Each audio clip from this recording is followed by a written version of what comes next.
संघ संघो नमामि सर नमामि। बोल। संघो नमामि। जय भीम, नमो बुद्धाय। संघ को नौ नमन, बुद्धा। संघ को वाहेगुरु, संघ को नमस्कार, संघ को वंदन। मैं समण हेमराज सिमर, बिलासपुर, हिमाचल प्रदेश से। संघ का आदेश है कि आज मुझे गोल्डन रूल नंबर 4 पर अपना वक्तव्य देना है।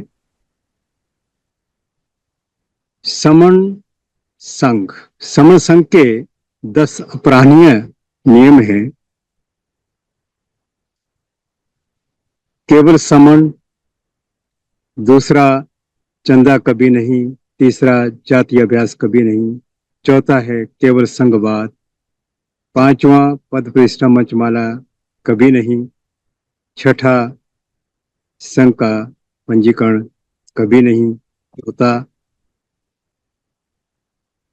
सातवां संघ अधिशेष सबसे ऊपर, और आठवां संघ राजनीति में कभी नहीं जाएगा, नौवां है संघ घातक की वापसी संघ में फिर कभी नहीं, और 10वां है कि उपरोक्त 9 विनय है, ये न कभी खत्म होंगे, न कभी बदले जाएंगे और न कभी अमान्य होंगे।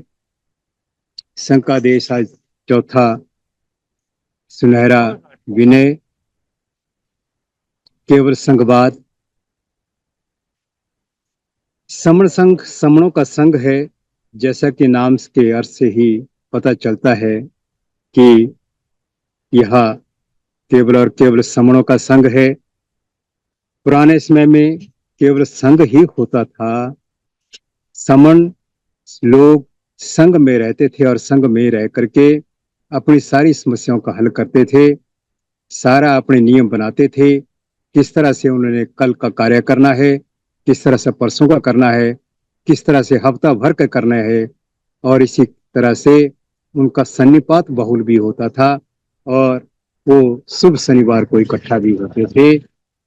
संघ की विशेषताएं बार बार बताई गई हैं कि संघ का एक उद्देश्य है समणों का सुख, समणों का विकास, समणों की सुरक्षा और केवल और केवल समणों के हित के लिए सोचना। सब लोग पुराने समय से ही संघ संघ रहते थे, पर जब संघ बिखर गया तो इसके हजारों टुकड़े हो गए, जिनके नाम जाति पर, वर्ण पर, रंग पर, नस्ल पर, भाषा पर और संस्कृति आदि, आर्थिक भेद आदि, कम भेद यानी काम भेद और व्यापार भेद आदि पर पड़ने शुरू हो गए, और इस तरह से कई टुकड़े, हजारों टुकड़े होते हुए 6,743 जातियां भी बन गई। संघवाद बिखरा तो संगठनवाद, परिवारवाद, क्षेत्रवाद, पूंजीवाद, धर्मवाद के चंगुल में फंस गया। लोगों ने 29 लाख संगठन भी बना दिए, 6,743 जातियां भी बन गई और 3 वर्ण भी बने अलग से। अलग अलग भाषा, अलग क्षेत्रों में लोग बंट गए। संघ क्या बिखरा, लोगों ने हजारों प्रकार के धर्म बना लिए, हजारों संत आए इकट्ठा करने को, लेकिन लोगों ने संतों के नाम पर ही लोगों को अलग अलग मठों में बांध दिया और लोगों ने अपने आप को रंग, पैसा, नस्ल, भाषा, काम, व्यापार, संस्कृति, धर्म के नाम पर एक दूसरे के से जोड़ लिया और तोड़ भी लिया साथ में। आज हर परिवार अलग अलग पड़ा है और चंद लोग इसका फायदा उठा रहे हैं। ध्यान से देखा तो संगठन 29 लाख हैं, जो खुद 29 लाख टुकड़ों में बंटे हुए हैं, बंटे रहते हैं। वे समाज को कभी नहीं जोड़ सकते। धर्म, मजहब, रिलीजन हजारों प्रकार के हैं। जब वे खुद अलग अलग हैं तो समाज को कभी नहीं जोड़ सकते। 6,743 जातियां हैं। जब ये जातियां ही एक दूसरे के दुश्मन हैं तो इनमें दोस्ती होने की संभावना कैसे हो सकती है। एक क्षेत्र एक दूसरे से नफरत करते हैं, भाषा के नाम पर झगड़ा है, सभी संगठन इसका फायदा उठाकर चंदा वसूलते हैं, पर आपस में इकट्ठा नहीं होते हैं। फिर भी कुछ लोग कामयाब हैं दुनिया में। अगर उनकी कामयाबी का कारण खोजा जाए तो संघवाद ही इसका कारण है, मिलता है। ये वे लोग हैं जिन्होंने अपने आप को टूटने नहीं दिया, और जो समणों का पुराना संघ था, यानी बुद्ध के भिक्षु संघ था, बुद्ध के विनय पिटक से जानकारी ली और फिर अपना संघ बनाया, अपने को इकट्ठा किया, समूह में बांधा और उस पर अड़िग रहे, उस पर चले, और आज हर चीज के मालिक बन गए। हर चीज को उन्होंने सुरक्षित कर लिया, अपना बना लिया। संघ में कमाल की शक्ति होती है। इसलिए बुद्ध ने कहा, संघे शक्ति युगे युगे। इसका अर्थ यही तो है कि योग योग से शक्ति होती है, संघ से शक्ति आती है। योग का मतलब जोड़ जोड़ होता है, यानी इसका अर्थ यह हुआ कि जुड़ने जोड़ने से संघ में शक्ति आती है, संघ में शक्ति पैदा होती है। सम संघ के लिए सेवा देने की सिर्फ एक ही शर्त है, शर्त बहुत सी साधारण, कि सम होने चाहिए। जन्म से मूल जन्म से समण।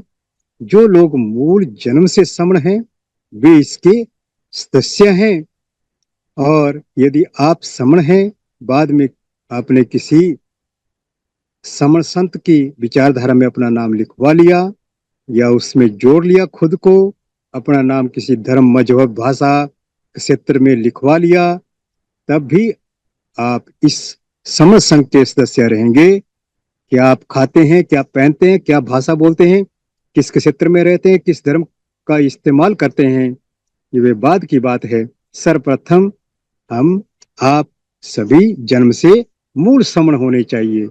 इसलिए सम संघ सबसे बड़ा घर है समणों का, यानी 120 करोड़ लोगों का है आज की जनसंख्या के आधार पर, जिसमें 29 लाख संगठन भी इसी में आते हैं। 6,743 जातियां भी इसी में आती हैं।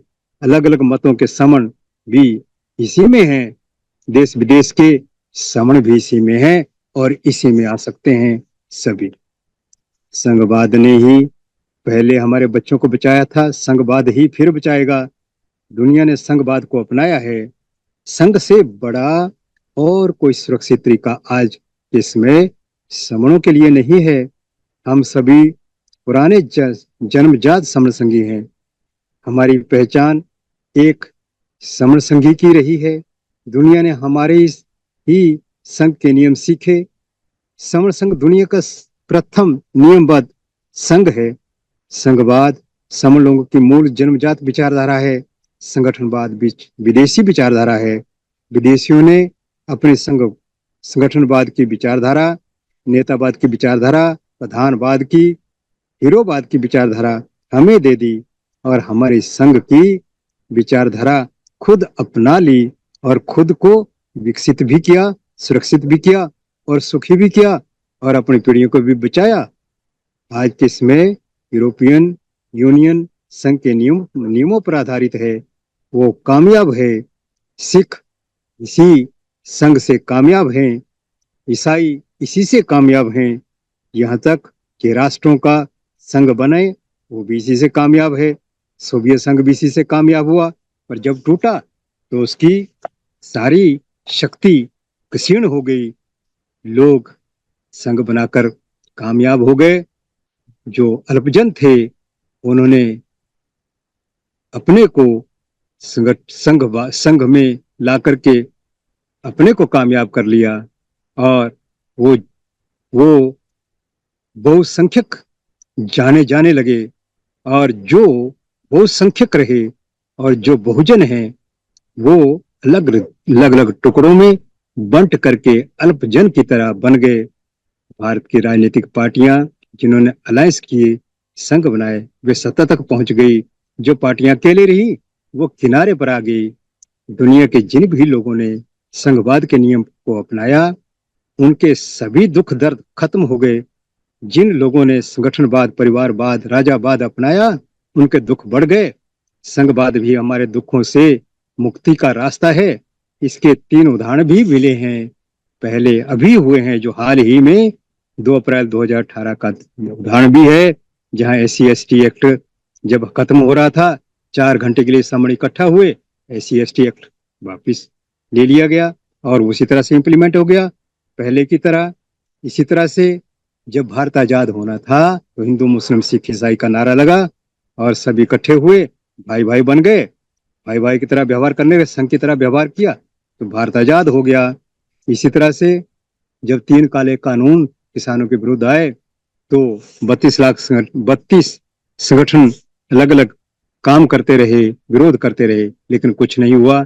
जब इकट्ठा हो गए एक संघ के रूप में तो सरकार ने उनकी बात को मान लिया, 3 काले कानून वापिस हो गए।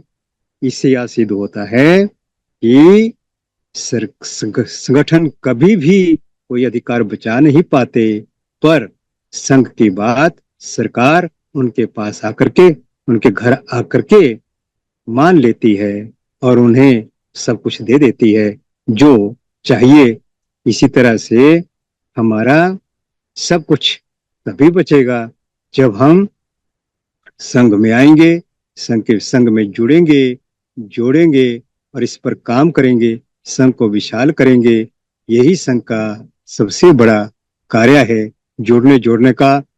हम सभी जब जुड़ेंगे, जोड़ेंगे, सब कुछ बचाएंगे, बचेगा, सब प्राप्ति होगी, चाहे हो सब तालों की चाबी ही क्यों ना हो, वो भी संघ से ही प्राप्त की जा सकती है। इसी के साथ मैं अपना वक्तव्य खत्म करता हूँ। यदि इसमें कोई त्रुटि हुई हो तो संघ मुझे माफ करे, माफ करे, माफ करे। संघन मामी, संघन मामी, संघन मामी। जय भीम, नमो बुद्धाय।